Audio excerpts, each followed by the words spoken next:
I'm Joe Catalano with an AM Quincy news update for Tuesday, March 18th. A serious pedestrian accident in Quincy last night is under investigation. Police say a 58-year-old Boston man was struck by a car at Southern Artery and Broad Street just after 7 last night. The victim was taken to Boston Medical Center with life-threatening injuries. The driver, an 82-year-old man from Quincy, remained at the scene, and the incident remains under investigation. A Boston man has been sentenced to 4 to 6 years in prison after pleading guilty to robbing a Quincy pharmacy over 2 years ago. 53-year-old John Gretchen admitted to holding up the CVS on Southern Artery in the early morning hours of January 11, 2023. Gretchen forced the pharmacist to hand over 14 bottles of prescription narcotics along with cash. Gretchen was arrested nearby soon after the robbery, wearing a hockey mask and a medical mask. Police recovered a black folding knife and a laundry bag containing the pills and the cash. He pleaded guilty to unarmed robbery. A police sergeant from Randolph attempting to cross train tracks in Abington on Sunday night was struck and killed by a commuter rail train.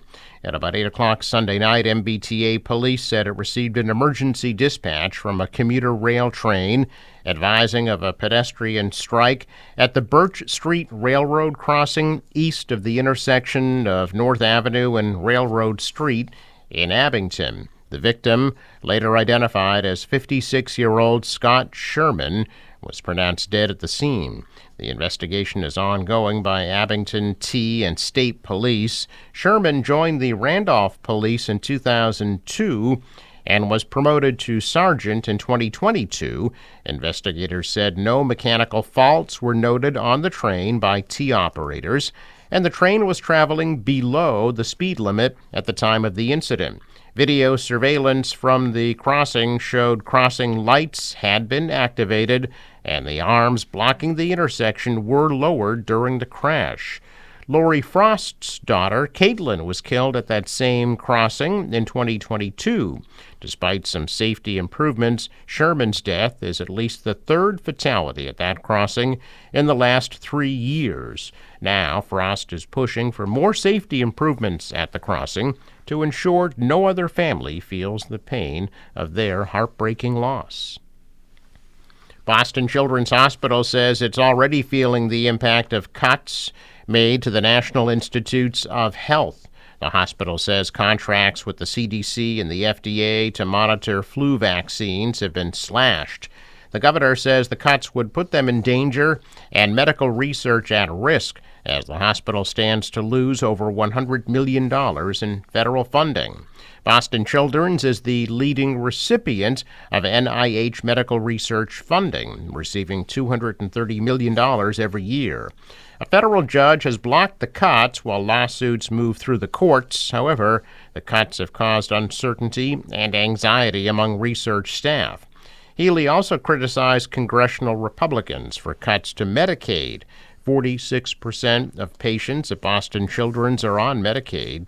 Healy said other countries, including China and some in the Middle East and Europe, are on campuses recruiting researchers away from local universities because of the cuts. The White House has said it won't touch Medicaid, but the Healy administration says that for the number of cuts it wants to make, they don't see how they wouldn't. 2 weeks before the policies are set to expire, the House and Senate took the first steps yesterday to once again temporarily extend pandemic-era laws allowing remote access for public meetings in Massachusetts. The latest extension of the 5-year-old policies, some of which were first put in place via an executive order issued by Governor Charlie Baker as COVID-19 triggered a global pandemic, could reach the governor's desk on Thursday. In a statement announcing House-Senate agreement on the issue, Senate President Karen Spilka suggested the extension might not be the last word on the subject of remote meetings this session. Yesterday, the House Ways and Means Committee began advancing a bill that would keep in place language granting public bodies flexibility to hold meetings virtually or in hybrid formats, as well as measures lowering the number of people necessary for a quorum at town meeting and allowing representative town meetings to be held with remote participation. Those COVID-era policies are set to expire March 31st, and the bill would push that sunset date until June 30th of 2027. With just a couple of representatives on hand, the House quickly passed the bill during its session yesterday. The Senate, where attendance was similarly sparse, ordered it to a third reading, which indicates the body's initial approval. Both branches are back in action Thursday at 11 a.m. Municipal leaders have begun urging Beacon Hill to keep remote and hybrid meeting options in place permanently, arguing that they've boosted civic participation and made it easier for local governments to manage operations. Boston is a city steeped in history, but few places hold as many pieces of the past as the Massachusetts Archives and Commonwealth Museum in Dorchester.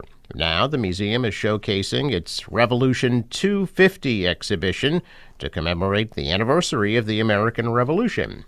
Secretary of State Bill Galvin emphasized the importance of the exhibit in preserving democracy.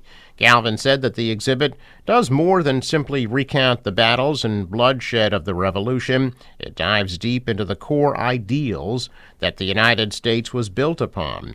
You'll find documents signed by the likes of John Hancock and John Adams, letters written by George Washington and Benjamin Franklin, and even the sword from Major John Buttrick, who ordered the first shots fired at the Battle of Concord.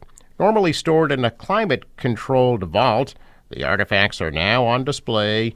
The exhibit opens today and runs through June 17th.